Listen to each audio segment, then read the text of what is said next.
Assalamualaikum warahmatullahi wabarakatuh. Jumpa lagi bersama saya Farah 2377 Channel.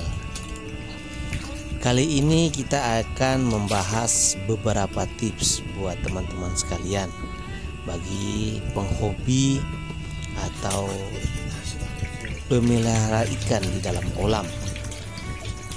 Kadang kita ketahui bahwa ikan-ikan yang kita pelihara dalam kolam menjadi liar, bahkan terkesan takut terhadap kita pada saat kita mau memberi makan atau kita mau melihat mereka untuk hiburan, sehingga keindahan ikan tersebut menjadi tidak nampak karena ikannya pada lari bersembunyi karena takut terhadap kita. Maka dengan ini saya akan membagi beberapa tips mudah dan gampang buat teman-teman lakukan di rumah agar ikan yang kita pelihara dalam kolam mau dan menjadi jinak, sehingga kita bisa bermain dengan ikan, memegang ikan itu di dalam kolam menjadi jinak dan dapat menghibur kita. Ada sekitar 5 tips yang akan saya berikan. Mari kita bahas tips-tips berikut ini. Dari yang tips pertama, teman-teman, tips pertama yang akan saya bagikan adalah: 1. Teman-teman dapat menggabungkan ikan yang besar dan kecil dalam satu kolam. Maksudnya adalah bahwa ikan yang besar dan kecil digabung dalam satu kolam. Jadi pada saat ikan digabung besar dan kecil, biasanya ikan kecil akan lebih berani untuk mendekat ke kita daripada ikan yang besar. Dan pada saat kita memberikan makan pada ikan yang kecil akan duluan datang untuk memakan. Dengan ikan kecil memakan tanpa ada gangguan dari kita, maka ikan besar akan ikut juga mendekat untuk memakan makanan yang diberikan kepada ikan tersebut, sehingga menimbulkan kepercayaan ikan besar bahwa kalau saya boleh katakan ya, bahwa mereka menganggap bahwa oh, tidak masalah nih, ikan kecil-kecil udah aman nih, tidak diganggu, hanya dikasih makan. Mungkin pemikiran saya seperti itu, yang pertama. Yang berikut adalah yang kedua, kadar oksigen dalam kolam menentukan sekali dalam menjinakkan ikan itu sendiri. Karena kita ketahui bahwa kadar oksigen yang tinggi dalam kolam akan membuat ikan itu lebih sehat, lebih lincah, dan lebih nafsu makannya akan lebih tinggi, sehingga ini membantu proses untuk yang saya sampaikan di nomor 1 dan nanti nomor 3.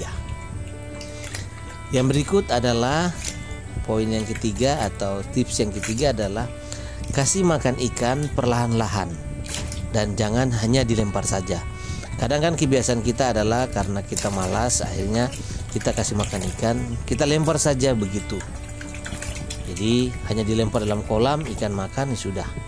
Padahal ini salah satu tipsnya saya adalah bahwa jangan memberi makan secara seperti demikian, tapi berilah mereka makan sedikit demi sedikit dengan cara menaruh tangan kita di atas air dan melepas makanan sedikit demi sedikit, supaya ikan menjadi mendekat dan ingin makan.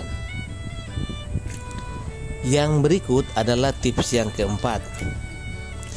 Kalau menurut saya, tips yang keempat ini adalah tips yang paling mujarab. Selain tips 3 yang tadi, yang paling penting adalah bahwa sebelum kita menjinakkan ikan, pastikan kita puasakan ikan tersebut 1 atau 2 hari sebelumnya. Karena pada saat ikan dipuasakan 1 sampai 2 hari, ikan itu menjadi sangat lapar. Pada saat ikan itu menjadi sangat lapar, dia tidak terlalu mempedulikan kita, yang dia tahu bahwa dia harus makan. Maka pada saat kita kasih, dia akan lebih cepat mendekat dan dia akan memakan makanan yang kita berikan tadi. Kalau menurut saya tips ini yang paling utama. selain tips-tips yang lain. Selain itu juga ada lagi tips yang kelima.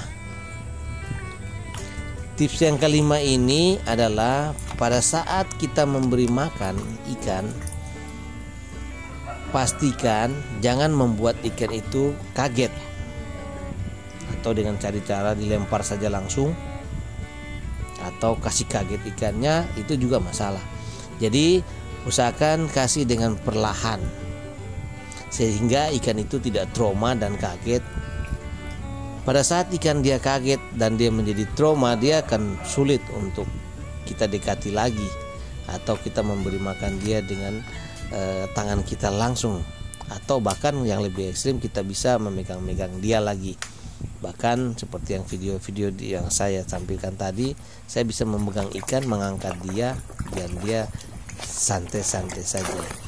Jadi ini juga yang menjadi tempat dan cara utama. Selain itu, tidak membuat kaget, kita juga memberi makan kalau bisa di satu tempat yang sama. Jadi pada saat kita datang, mereka sudah tahu bahwa oh, kami mau diberi makan. Makanya dia akan merapat untuk dia bisa makan, seperti itu. Jadi dari kelima tips tersebut, teman-teman bisa mengkombinasikannya, biar menjadi lebih mudah, cepat dalam menjinakkan ikan. Memang saya ini menggunakan ikan nila merah karena saya suka sih warnanya. Dia selain nila merah ada warna putihnya, ada warna hitam, ada warna belang-belang. Saya suka. Tetapi tips ini bisa digunakan buat semua jenis ikan yang dipelihara, macam contoh ikan koi atau ikan yang sejenis yang bisa kita gunakan untuk sebagai tempat hiburan atau yang kita pelihara di dalam kolam. Mungkin tips saya ini bisa teman-teman aplikasikan di kolam yang peliharaan teman-teman sekalian, biar agar ikan-ikan teman-teman sekalian menjadi lebih jinak. Dan kalau ikan jinak, kita lebih enak untuk dipandang dan sangat menghibur pada saat kita memegang ikannya menjadi santai, dan kita bahkan bisa mengangkat dia keluar dari air. Itu menjadi hiburan tersendiri buat kita. Mungkin itu saja yang saya bisa sampaikan buat teman-teman. Apabila ada tambahan dari teman-teman, boleh teman-teman tulis di kolom komentar, biar kita bisa menambah wawasan bagaimana cara menjinakkan ikan di dalam kolam. Teman-teman, demikian video kami, semoga bermanfaat.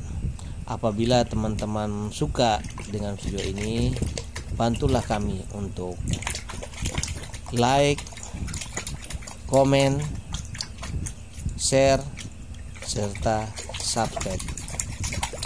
Dan jangan lupa teman-teman klik loncengnya, biar apabila ada video-video kami yang terbaik, bisa teman-teman adalah orang yang pertama yang mendapat notifikasi, sehingga teman-teman bisa mendapat video-video terbaik dari kami.